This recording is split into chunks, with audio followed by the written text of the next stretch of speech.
రాజోలి ప్రజలారా, మా గ్రామంలో పంచాయతీ ఎలక్షన్స్ వస్తున్నాయి. మీ ఓటు చాలా విలువైనది. జాగ్రత్తగా ఎవరు ఏంటి అని తెలుసుకొని మీ ఓటు వేయండి. నేను అడవిస్వామి కోడల్ని. మాజీ ఉప సర్పంచ్ గోపాల్ గారు మళ్ళీ ఎలక్షన్స్కి నిలబడుతున్నాడు అని విన్న తర్వాత మాకు జరుగుతున్న అన్యాయం మీ అందరికీ చెప్పాలి అని అనిపించింది. మిస్టర్ గోపాల్ మాజీ ఉప సర్పంచ్ ఉన్న కనీసం ఏదైనా ఇల్లు కానీ షాప్, సూపర్ మార్కెట్ కట్టుకోకముందు పంచాయతీ పర్మిషన్ తీసుకోవాలి అని జ్ఞానం లేనివాడు. మేము కంపౌండ్ మా స్థలంలో కట్టేటప్పుడు మాకు పర్మిషన్ లేదు అని ఆపినాడు. మరి మీ సూపర్ మార్కెట్ పర్మిషన్ తీసుకోకుండా ఎలా కట్టినారు? దానికి సమాధానం ఏమిటి? Mister Gopal, super market illegal. ఇంకా మనకు తెలియకుండా ఇంకా ఇట్లాంటి ఎన్ని ఉన్నాయో ఏమిటి? మీ అందరికీ తెలుసు, సూపర్ మార్కెట్ సమాధి ఉన్న ప్లేసు భూసయ్య తోట అని అందరూ గుర్తిస్తున్నారు. అట్లా అన్నప్పుడు ఈ చోటు మీది కాదు, ఊరు మీది కాదు, స్థలం పొలం మీది కాదు అని ఎలా అంటాడు? పూసయ్య తోట అంటే మా మావయ్య గారు తాతయ్య. మా మావయ్య తండ్రి ఇక్కడే పుట్టి పెరిగారు.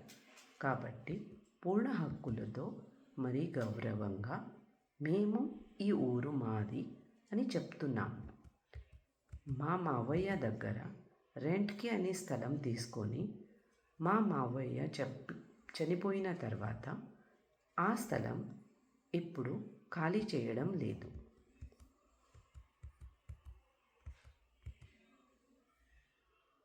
ఇప్పుడేమో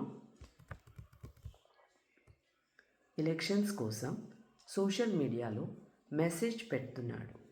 ఏమిటి అంటే 3 నెలల తర్వాత ఖాళీ చేస్తాను అని. ఈ మాట ఎంతవరకు నమ్మాలి? ఎందుకంటే మా మావయ్యకి అగ్రిమెంట్లో రాసి ఇచ్చిన ప్రకారంగా 3 సంవత్సరం క్రితమే ఖాళీ చేయాల్సింది. కానీ ఖాళీ చేయలేదు. మరి రెంట్ ఇవ్వలేదు. ఎంత చెప్పినా వినడం లేదు. మళ్ళీ మాకు వ్యతిరేకంగా అన్ని పనులు అడ్డు వస్తున్నాడు. 3 సంవత్సరం పైన నుండి ఖాళీ చేయండి అని చెప్తున్నా వినడం లేదు. రెంట్ ఇవ్వకుండా తన బిజినెస్ నడిపిస్తున్నాడు. ఇలాంటి వారు మన ఊరికి ఏమి బాగా చేస్తారు? ఇప్పుడేమో మీకు మీ ఊరికి నేను బాగు చేస్తాను అని అంటారు. మీకు కూడా అనుభవం అయిండొచ్చు. నేను ప్రత్యేకంగా చెప్పాల్సిన అవసరం లేదు. నేను చెప్పేది ఒకటే, మీ ఓటు ఎవరికి ఇవ్వాలి అని చాలా ఆలోచించి సరైన వ్యక్తికి ఇవ్వండి.